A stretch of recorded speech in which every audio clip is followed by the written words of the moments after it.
15 বছর ধরে উড়িষ্যায় পরিযায়ী শ্রমিক হিসেবে কাজ করে আসছেন নদিয়ার শান্তিপুরের সুজয় পাল নামে এক যুবক।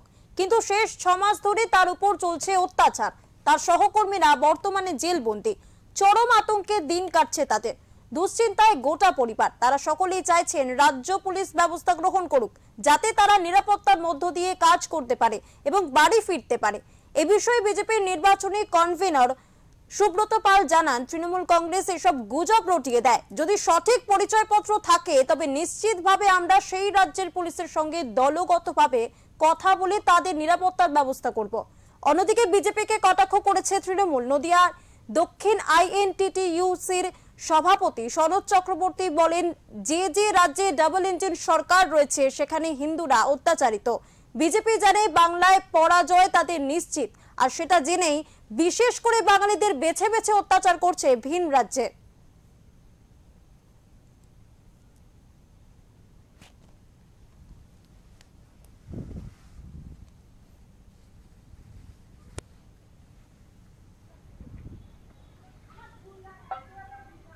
আমার ছেলে তো 15 বছর ধরে ওই জায়গায় কাজ করতেছে। আমার ছেলেকে তো ওই জায়গায় নিরাপদ ভাবে কাজ করে।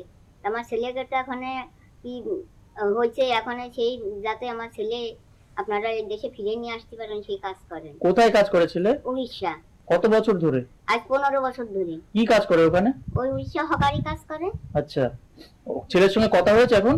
হ্যাঁ, ছেলের সঙ্গে কথা। কি বলেছে ছেলে? ছেলে ওই কথাই বললো যে আমি কাজ করি, আমি এই যে অসুবিধা করি। মালিকের কাজ করে তো সেই মালিকের ধরে নিয়ে গেছে 15 দিন।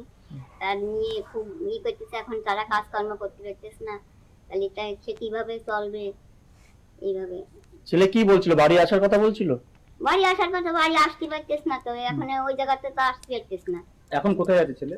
ছেলে এখন উড়িষ্যায় আছে। পুলিশ কি তাদের ধরেছে?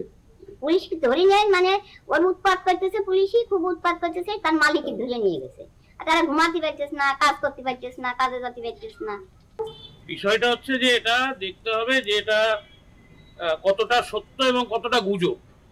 প্রথম কথা, এই ব্যাপারে আমাদের কানে এসছে, আমরা ঊর্ধ্বতন নেতৃত্বের সঙ্গে কথা বলেছি এবং উড়িষ্যার যে সরকার সেখানেও কথা চলছে।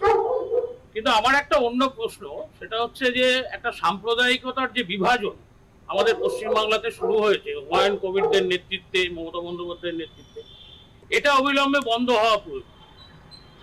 আমরা দেখছি 70 লক্ষ পরিযায়ী শ্রমিক গোটা পশ্চিমবাংলায়। বানালোকে আপনি আমাকে জিজ্ঞেস করছেন, এই প্রশ্নের জবাব দেওয়া উচিত বাংলার সরকারকে। তারা বিভিন্নভাবে বাইরে থেকে যারা আসেন এখানে রাজনীতি করতে আসেন, বিভিন্ন পেশার সঙ্গে যুক্ত, বাঙালি অবাঙালিদের মধ্যে বিভাজন করে দিচ্ছেন, হিন্দু মুসলমানের মধ্যে বিভাজন করে দিচ্ছেন। এই যে বিভাজন, এর রেসটা বিভিন্ন রাজ্যে গিয়ে পড়ছে। 21টা রাজ্যে ভারতীয় জনতা পার্টির সরকার চলছে। আপনি আমাকে একটা রাজ্যের নাম বলুন যেখানে অন্য রাজ্যের পরিযায়ী শ্রমিকদের সঙ্গে এরকম কোন ধরনের ঘটনা ঘটছে। বিজেপি যেখানে ডবল ইঞ্জিনের সরকার আছে যেসব রাজ্যে, সে উড়িষ্যা হোক, মহারাষ্ট্রে হোক, গুজরাটে হোক, দিল্লির বুকের ওপর আমরা দেখেছি বাংলায় কথা বলার অপরাধে পুলিশ হেনস্থা করছে, তাদেরকে মিথ্যা মামলায় গ্রেপ্তার করে রাখছে এবং কিছু লোককে, পরিযায়ী শ্রমিককে বাংলাদেশে পুশব্যাক করা হয়েছে। গতকাল আমরা দেখেছি আমাদের দলের সাধারণ সম্পাদক, আমাদের নেতা অভিষেক বন্দ্যোপাধ্যায় পুরুলিয়ায় পৌঁছেছিলেন। মহারাষ্ট্রের বুকে পরিযায়ী শ্রমিককে হত্যা করা হয়েছে।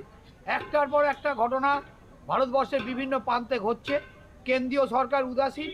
বাংলার ওপর যে আক্রমণ, বাংলায় কথা বললে আজকে তাদের ওপর যে অত্যাচার করা হচ্ছে, এর বিরুদ্ধে আগামী 26-এ বাংলা ঐক্যবদ্ধ আছে, বাংলার মানুষ তৈরি আছে, এর যোগ্য জবাব দেবে বলে আমি বিশ্বাস করি।